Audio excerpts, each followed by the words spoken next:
Hello, I'm Alice Gerlach, and here's the latest update from Spectrum Autism News.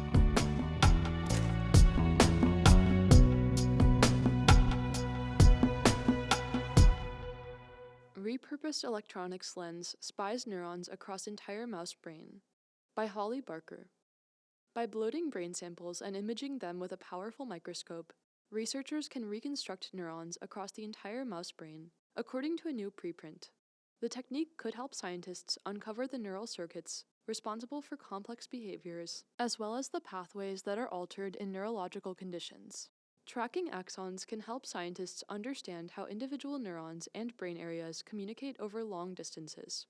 But tracing their path through the brain is tricky, says study investigator Adam Glazer, senior scientist at the Allen Institute for Neural Dynamics in Seattle, Washington.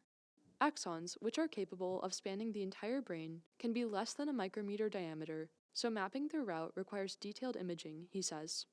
One existing approach involves a microscope that slices off an ultra-thin section of the brain and then scans it, repeating the process about 20,000 times to capture the entire mouse brain. Scientists then blend the images together to form a 3D reconstruction of neuronal pathways. But the process takes several days and is therefore more prone to complications. Bubbles forming on the lens, say, than faster techniques, Glazer says.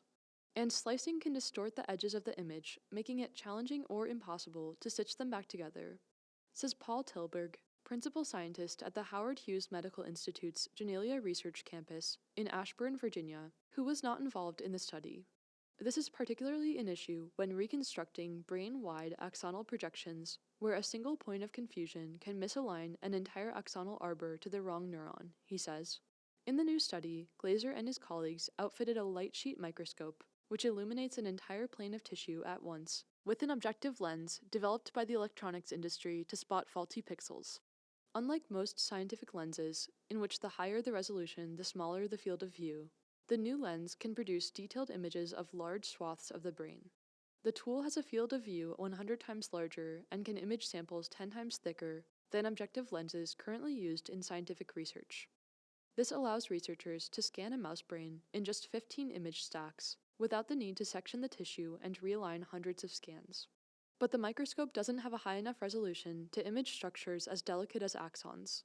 To get around this, the team harnessed a technique called expansion microscopy.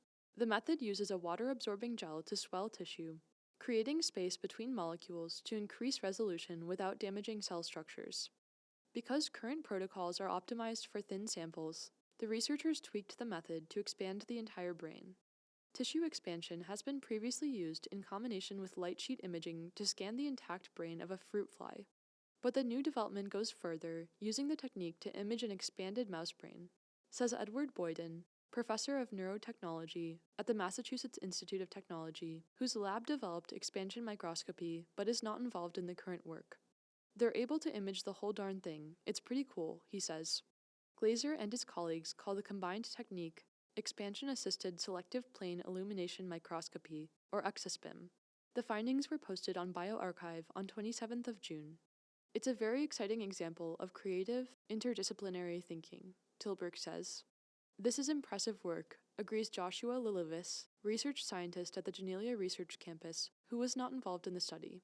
ExaSPIM may help characterize neural circuits and how they differ between people or are affected by certain brain conditions, Lilivis says. To put ExaSPIM to the test, Glazer and his colleagues used a fluorescent protein to label a subset of neurons in a mouse brain.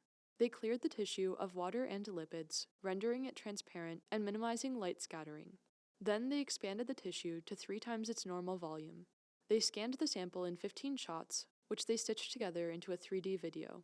The whole process took less than 24 hours.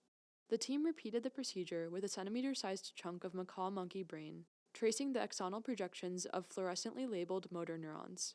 The process involved less slicing than previous methods, and the whole brain could be imaged in about 4 days, the researchers estimate.